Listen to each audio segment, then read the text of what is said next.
एक ऐसा लड़का जिसे सिर्फ बेकार और कमजोर समझा गया, जिसे लोग सिर्फ एक कबाड़ी वाला कहते थे, क्योंकि उसका काम सिर्फ मोस्टर की लाशों के अंदर से काम की चीजों को निकालने का था, जो कि बहुत ही घिनौना होता है, जिसे किसी ने भी एक फाइटर के रूप में कभी देखा ही नहीं, जो सिर्फ दूसरों के रहम पर जीता था, जो बस गिल्ड के कोने में चुपचाप बैठा रहता था बिना किसी उम्मीद के। लेकिन आज वही लड़का सिर्फ एक वार में ऐसे एक मोस्टर को धूल चटा देता है, जिसे लोग बेकार समझते थे। आज वो दुनिया के सबसे खतरनाक डेंजर में ऐसे छलांग लगा देता है जैसे कि वो सिर्फ एक खेल हो। अब सवाल ये है कि ये सब कैसे हुआ? क्या ये हमेशा से छुपा हुआ था, या किसी ने इसे एक नया जीवन दिया, या फिर दुनिया ही अंधी थी जो कि इसके असली रूप को देख नहीं पाई? कहानी शुरू होती है एन से। एन एक ऐसा लड़का जिसे अपराइजर नाम की जॉब क्लास मिली थी, जो दुनिया में सबसे बेकार माना जाता था। कोई भी उसे एक यूजलेस इंसान से ज्यादा नहीं समझता था, लेकिन एक सपने देखने वाले लड़के की तरह वो भी एक एडवेंचर बनकर अपनी जिंदगी जीना चाहता था। अब वो एक क्लिफ के सामने खड़ा है अपनी जान देने के लिए, क्योंकि उसको लगता है कि वो अपने जीवन में कुछ भी नहीं कर पाएगा। उसका सपना था कि वो भी एक दिन अमीर बनेगा और दुनिया भर में मशहूर हो जाएगा, लेकिन सच्चाई कुछ और थी। वो एक एडवेंचर पार्टी का सिर्फ एक गुलाम बनकर ही रह गया था।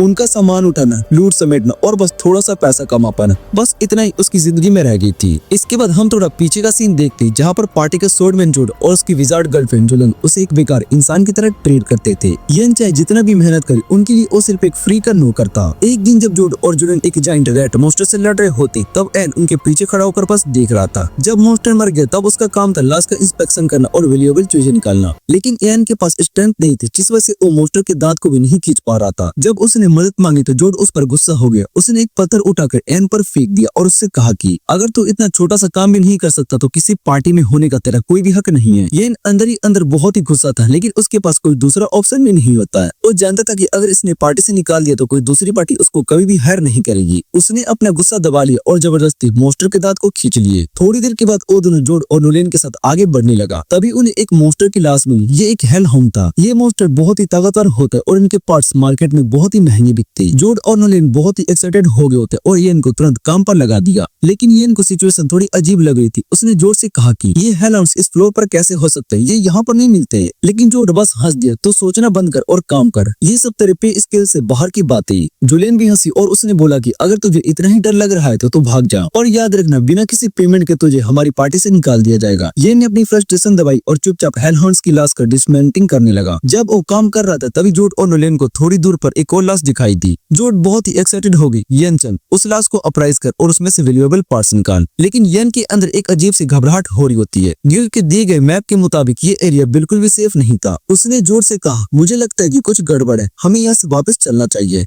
लेकिन जोड चिल्लाया, अगर तू अब यहाँ से भाग गया तो तेरा पैसा भी गायब हो जाएगा और साथ में तेरी जॉब भी चली जाएगी। येन के पास अब कोई चॉइस नहीं होती है। उसने अपनी सारी फीलिंग अंदर ही दबा ली और चुपचाप उनके साथ चल पड़ा। जब वो डंजन के एक और हिस्से में पहुंचे तो वहाँ पर हर जगह हेल हाउंड्स की लाशें बिखरी हुई थी। जुलेन और जोड इसे एक बहुत ही बड़ा ट्रेजर ट्रोव समझ रहे थे, लेकिन सिर्फ येन को समझ में आए थे कि एक ट्रैप है। उसने घबरा कर कहा, ये लाशें यहाँ पर क्यों पड़ी हुई हैं? अगर किसी एडवेंचर ने इस हेल हाउंड्स को मारा होता तो वो वैल्यूएबल पार्ट्स को ले जाते। ये सब अनटच्ड है। लेकिन जोड और जुलेन सिर्फ लूट के बारे में ही सोच रहे थे। उन्हें अंदाजा भी नहीं था कि वो किसी और का शिकार बनने वाले थे। लेकिन अफसोस, छोटी सोच रखने वाला जोड लॉजिक समझने की अकल नहीं रखता। उसने येन को गुस्से से डांट दिया, बकवास बंद कर और काम कर। लेकिन तभी येन का चेहरा एकदम सफेद पड़ गया। उसने आगे उंगली उठाई और थरथराती आवाज में बोला, हेल हाउंड्स। जोड और जुलेन ने पलट कर देखा और दोनों की जान सूख गई। एक पूरी हेल हाउंड्स की फौज उनकी तरफ दौड़ रही थी। उन सब के जबड़ों से खून टपक रहा था और तभी येन को समझ में आया कि ये जो मरी हुई हेल हाउंड्स की लाशें थी, ये किसी गैंग वॉर का शिकार बनी थी। जोड और जुलेन ने अपनी तलवारें छोड़ी और अपनी पतलून को गीली करने लगे।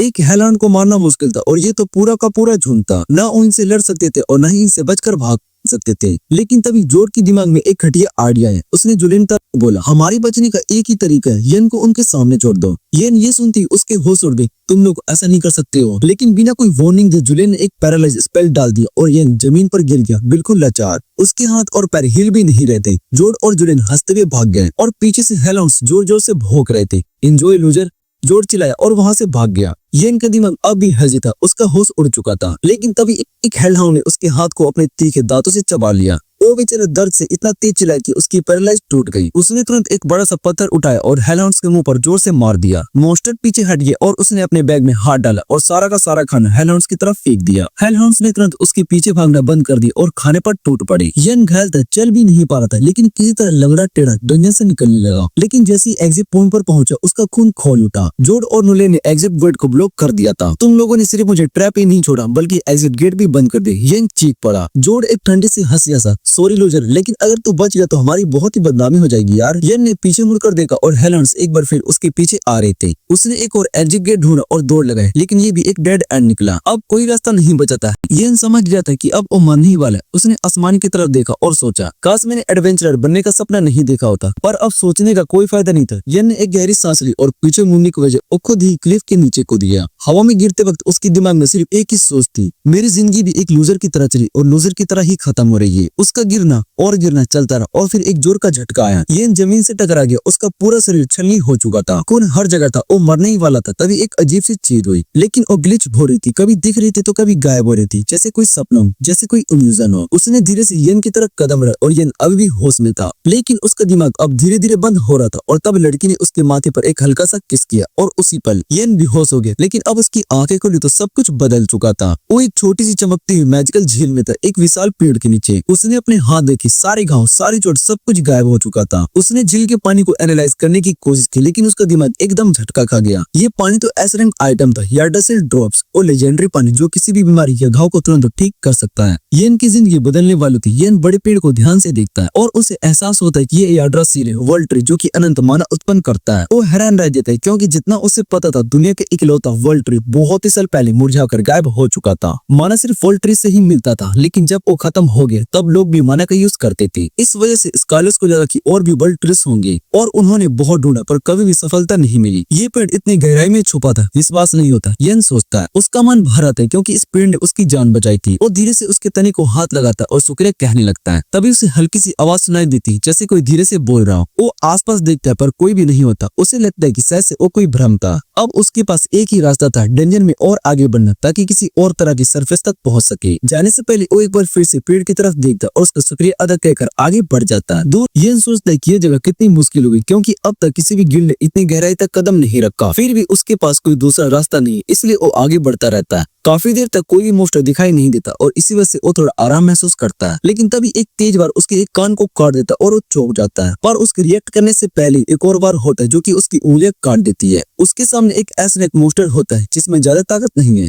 पर उसकी रफ्तार इतनी तेज है कि आंखों से भी मुश्किल से दिखाई दे। वो इतनी तेजी से अटैक करता है कि येन के पास भागने का कोई मौका नहीं होता। एक के बाद एक तेज वार उसके शरीर पर पड़ने लगता है। येन किसी तरह लौटकर वर्ल्ड ट्री के पास पहुंचने की कोशिश करता है, लेकिन मोस्टर उस पर आखिरी वार करने के लिए तैयार होता है। लेकिन तभी कुछ अजीब होता है और मोस्टर अचानक से रुक जाता है। येन पीछे मुड़कर देखता है और उसके होश उड़ जाते ही उसके सामने एक बड़ा सा मोस्टर आकर खड़ा हो गया होता है। डंजन का सबसे खतरनाक शिकारी, एक भयानक ब्लैक बियर जो कि तुरंत एक ही बार में उसका चेहरा चीर देता है। येन चिल्लाने लगता है और दर्द से बिल्कुल बेहोश होने वाला होता है। बियर उसे उठाकर जोर से दबाता है, जैसे कि उसकी हड्डियां तोड़ देगा। उसे लगता है कि यही उसका अंत है, पर तभी एक तेज तलवार की चमक होती है और एक ही बार में ब्लैक बियर गिर जाता है, वो भी मरा हुआ। येन होश खो चुका था, पर जाने से पहले उसकी आंखों के सामने एक छोटी सी परछाई दिखाई देती, कोई उसके पास खड़ा है। जब वो होश में आता है तो वो वापस वर्ल्ड ट्री के नीचे होता है। पूरा का पूरा इलाज हो चुका होता है उसका। येन की आंख पूरी तरीके से ठीक हो चुकी होती है और वो जैसे ही अपनी नई आंख को देखता है उसके सामने एक लड़की दिखाई देती है, सफेद कपड़ों में, एक पैर चाय हाथ में मुस्कुराती हुई। उसकी खूबसूरती को देखकर येन बस वहीं का वहीं रुक जाता है, जैसे वो कोई झाड़ू हो। वो अभी भी उस लड़की को देख ही रहा होता है। तभी उसके पास एक छोटी सी लड़की आ जाती है और वो बोलती है कि उसके बारे में कोई अजीब सोच मत रखना। एन नहीं समझ पाता है कि वो क्या कह रही है।